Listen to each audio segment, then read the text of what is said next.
নমস্কার বন্ধুরা, সঞ্চিত ক্রিয়েটার ইউটিউব চ্যানেলের পক্ষ থেকে আপনাদের সকলকেই স্বাগতম জানাই। তো বন্ধুরা, আজকে আমরা মাধ্যমিক পরীক্ষা 2025 অর্থাৎ যে সকল পরীক্ষার্থী 2025 সালের মাধ্যমিক পরীক্ষা কাল অর্থাৎ 10 ফেব্রুয়ারি 2025 থেকে দেবেন, তাদের কি কি নির্দেশাবলী মেনে চলতে হবে এবং যেখানে আপনাদের সিট রয়েছে সেখানে কখন পৌঁছাতে হবে সে নিয়ে বিস্তারিতভাবে আলোচনা করব এবং পরীক্ষা কেন্দ্রে আপনারা কি কি সরঞ্জাম নিয়ে যাবেন সে নিয়ে আলোচনা করব। তো ভিডিওটি স্কিপ না করে সম্পূর্ণ দেখবেন এবং চ্যানেলে ফার্স্ট টাইম ভিজিট করলে নিত্য নতুন এরকম আপডেট পাওয়ার জন্য আমাদের চ্যানেলটি সাবস্ক্রাইব করবেন। তো দেখো, উপরে লেখা রয়েছে মাধ্যমিক পরীক্ষা 2025, নিচে লেখা রয়েছে পরীক্ষার্থীদের প্রতি নির্দেশাবলী অর্থাৎ কী কী নির্দেশ তাদের মেনে চলতে হবে। 1 নম্বর রয়েছে পরীক্ষা শুরুর প্রথম দিন অর্থাৎ 10/2/2025 পরীক্ষা কেন্দ্রের গেট খোলা হবে সকাল 9:45 অর্থাৎ পরীক্ষার প্রথম দিন অর্থাৎ কাল 10 ফেব্রুয়ারি 2025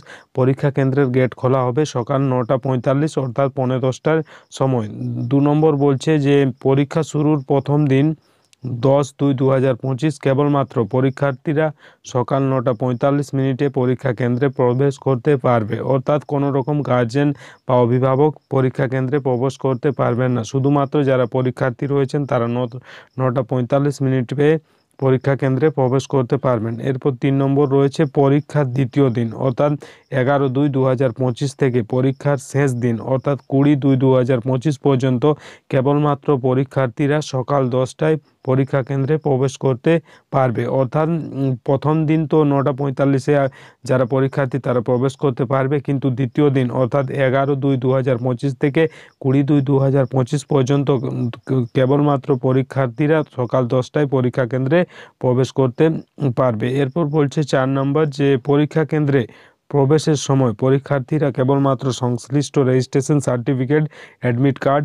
লেখার সরঞ্জাম যেমন কলম, পেন্সিল, ইরেজার, জ্যামিতি, ভূগোল ও জীবন বিজ্ঞানের অঙ্কন সামগ্রী, স্বচ্ছ বোর্ড ও স্বচ্ছ জলের বোতল ছাড়া অন্য কিছু যেমন calculator, formula scale, mobile phone বা অন্য কোনো গ্যাজেট, বোর্ড, ছাপা বা লিখিত কোনো বই বা কাগজ নিয়ে প্রবেশ করতে পারবে না। অর্থাৎ এখানে আপনারা পরীক্ষা কেন্দ্রে কী কী নিয়ে ঢুকবেন, যেমন রেজিস্ট্রেশন সার্টিফিকেট, অ্যাডমিট কার্ড, লেখার সরঞ্জাম যেমন রয়েছে কলম, পেন্সিল, ইরেজার, জ্যামিতি, ভূগোল, জীবন বিজ্ঞানের অঙ্কন সামগ্রী, এবং যেগুলো আপনারা করতে পারবেন না সেগুলো হচ্ছে calculator, formula scale, mobile phone বা অন্য কোনো গ্যাজেট, বোর্ড, ছাপা বা লিখিত কোনো বই বা কাগজ নিয়ে প্রবেশ করতে পারবেন না। এরপর 5 নম্বর কি বলছে না, পরীক্ষা কেন্দ্রের বাইরে থেকে কোনো সাদা কাগজ নিয়ে পরীক্ষা কেন্দ্রে প্রবেশ করা যাবে না। অর্থাৎ পরীক্ষা কেন্দ্রে যখন আপনারা ঢুকবেন সেখানে কোনো রকম সাদা কাগজ নিয়ে প্রবেশ করতে পারবেন না। এরপর রয়েছে 6 নম্বর উপরোক্ত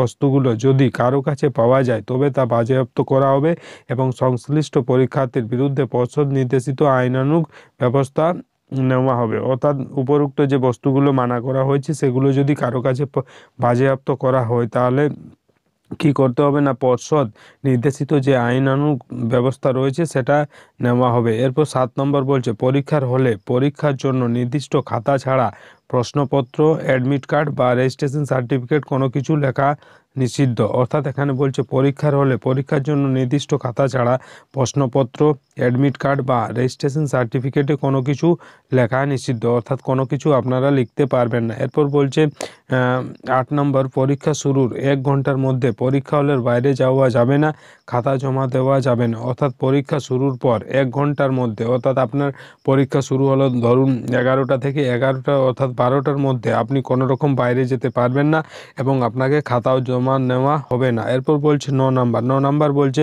পরীক্ষার শেষের অব্যবহৃত পরেই পরীক্ষা কক্ষে উপস্থিত শিক্ষক শিক্ষিকার কাছে পরীক্ষার খাতা জমা দিয়ে দিতে হবে। কোনোভাবে বিলম্ব করলে তা শাস্তিযোগ্য অপরাধ হিসাবে গণ্য হবে। অর্থাৎ পরীক্ষা শেষে যখন শেষ হবে তখন পরীক্ষা কেন্দ্রে যিনি আপনাদের শিক্ষক বা শিক্ষিকা থাকবেন তাকে কী করতে হবে, পরীক্ষার খাতা জমা দিয়ে দিতে হবে। কোনো রকম বিলম্ব করা অর্থাৎ দেরি করা চলবে না। এরপর বলছে 10 নম্বর কোনো পরীক্ষার্থী পরীক্ষা কক্ষে কোনো অসদুপায় গ্রহণ করলে পর্ষদের নিয়ম অনুসারে পরীক্ষা নিয়মিত কর্তৃপক্ষ ব্যবস্থা নিতে বাধ্য থাকবেন। অর্থাৎ কোনো পরীক্ষা পরীক্ষা কক্ষে কোনো অসাধু উপায় গ্রহণ করলে পর্ষদের নিয়ম অনুসারে পরীক্ষা নিয়ামক কর্তৃপক্ষ ব্যবস্থা নিতে বাধ্য থাকবেন।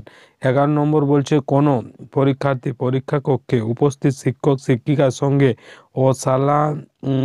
অশালীন বা অভব্য আচরণ করলে, পরীক্ষা কেন্দ্রে ভাঙচুরের ঘটনায় যুক্ত থাকলে পর্ষদের নির্দেশানুসারে সংশ্লিষ্ট পরীক্ষার্থীদের বিরুদ্ধে আইনানুগ ব্যবস্থা গ্রহণ করা হবে। অর্থাৎ এই যে নির্দেশাবলীগুলি রয়েছে, যারা মাধ্যমিক পরীক্ষা 2025 সালে কাল অর্থাৎ 10 ফেব্রুয়ারি 2025 থেকে দেবেন, তাদের জন্য এই নির্দেশাবলীগুলি মেনে চলতে হবে। তো বন্ধুরা, এই ছিল আজকের আপডেট। আশা করি আজকের এই ভিডিওর মাধ্যমে আপনাদের মাধ্যমিক পরীক্ষার যে পরীক্ষার্থী, যে সকল ক্যান্ডিডেট দিবেন বা যে সকল অভিভাবকের ছেলে বা মেয়ে দেবেন, তাদের কি কি নির্দেশাবলী মেনে চলতে হবে সেগুলো স্পষ্ট বোঝাতে পেরেছি। ভিডিও ভালো লাগলে লাইক করবেন, শেয়ার করবেন, কমেন্ট করবেন এবং চ্যানেলে ফার্স্ট টাইম ভিজিট করলে নিত্য নতুন এরকম আপডেট পাওয়ার জন্য আমাদের চ্যানেলটি সাবস্ক্রাইব করবেন এবং পাশের যে বেল আইকন সেটা প্রেস করে দেবেন, কারণ যখনই আমরা এরকম নতুন কোনো আপডেট নিয়ে আসবো, সেই আপডেট সব থেকে প্রথম আপনাদের কাছে পৌঁছে যাবে।